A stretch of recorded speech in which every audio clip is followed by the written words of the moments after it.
प्यारे बच्चों, आज के इस लेक्चर में हम पढ़ेंगे क्लास 7th का मैथ एक्सरसाइज 7.2। आज हम कर रहे हैं जो कि प्रतिशत विधि पर बेस है। तो क्वेश्चन नंबर 1, क्रय विक्रय के निबंध सौदों में हानि या लाभ ज्ञात कीजिए।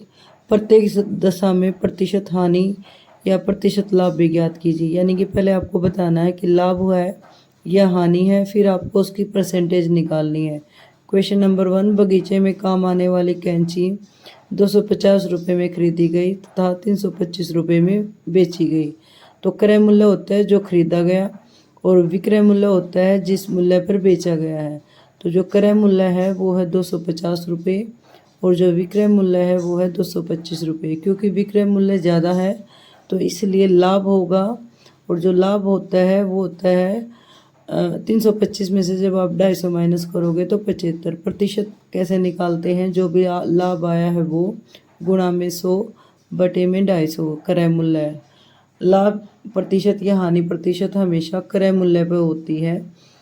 तो हमें जो प्रतिशत निकालना है वो निकालते हैं, जो भी लाभ है वो गुणा में 100 डिवाइड में क्रय मूल्य। क्वेश्चन नंबर 2, एक रेफ्रिजरेटर 12,000 रुपये में खरीदा गया और 13,500 रुपये में बेचा गया। तो जो क्रय मूल्य है वो 12,000 है और जो विक्रय मूल्य है वो 13,000 है। क्योंकि क्रय मूल्य कम है और विक्रय मूल्य ज़्यादा है तो इस स्थिति में भी लाभ होगा, और जो लाभ होगा वो होगा 13,500 माइनस 12,000 यानी कि 1,500 रुपये का लाभ होता है। तो लाभ प्रतिशत होगा 1,500 गुणा में 100 डिवाइड में 12,000। प्रतिशत जब भी हमें निकालनी है तो गुणा में 100 करते हैं और जिसकी निकालनी है वो डिवाइड में होता है क्रय मूल्य। तो जब हम इसका सॉल्यूशन करेंगे तो हमारा आंसर निकलेगा 12.5। तो इस तरह हम इसका आंसर निकाल लेंगे। अब क्वेश्चन नंबर 3 सी, एक अलमारी है वो 2,500 रुपये में खरीदी गई, 2,500 रुपये में खरीदी गई और उसे 3,000 रुपये में बेच दिया गया, यानी कि 3,000 रुपये में बेची गई। तो जो क्रय मूल्य है वो 2,500 है और जो विक्रय मूल्य है वो 3,000 है। इस स्थिति में भी लाभ होता है क्योंकि जो विक्रय मूल्य है वो ज़्यादा है और क्रय मूल्य है वो कम है। तो लाभ है वो 3,000 माइनस 2,500 यानी कि 500 रुपये का लाभ होता है उस समय पे। अगर हम लाभ प्रतिशत निकालेंगे तो 500 गुणा में 100, क्योंकि जब भी परसेंटेज निकाले जाते तो गुणा में 100 होता है और डिवाइड में क्रय मूल्य जो कि 2,500 है। तो जब हम इसको सोल्व करेंगे तो जो हमारा आंसर आएगा वो होगा 20%।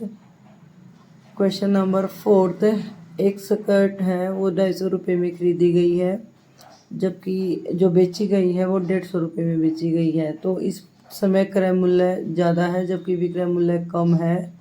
तो क्रय मूल्य 250 रुपये है, 250 रुपये और विक्रय मूल्य है वो 150 रुपये है। तो इस स्थिति में हमें हानि होती है क्योंकि विक्रय मूल्य कम है। तो जो हानि होगी वो होगी 250 माइनस 150 यानी कि 100 रुपये की हानि हुई। अभी हमें परसेंटेज निकालना है तो परसेंटेज का फॉर्मूला होगा जो भी हानि निकली है 100 गुणा में 100 परसेंटेज निकालने के लिए डिवाइड में क्रय मूल्य 250 रुपये। तो जो आंसर होगा वो होगा 40%। हाँ, आज की इस वीडियो के लिए धन्यवाद। Thanks for watching. ज़रूर बताना आपको ये वीडियो कैसे लगी है ताकि मैं आगे और वीडियो भी आपके लिए बना सकूँ। अगर आप चाहते हो कि इस एक्सरसाइज की अन्य वीडियो बनाई जाए तो मुझे कमेंट करें। आज के लिए इतना ही। धन्यवाद। Thanks for watching. Like, share and subscribe for more video. I am Pinky Malik, lecturer in economics.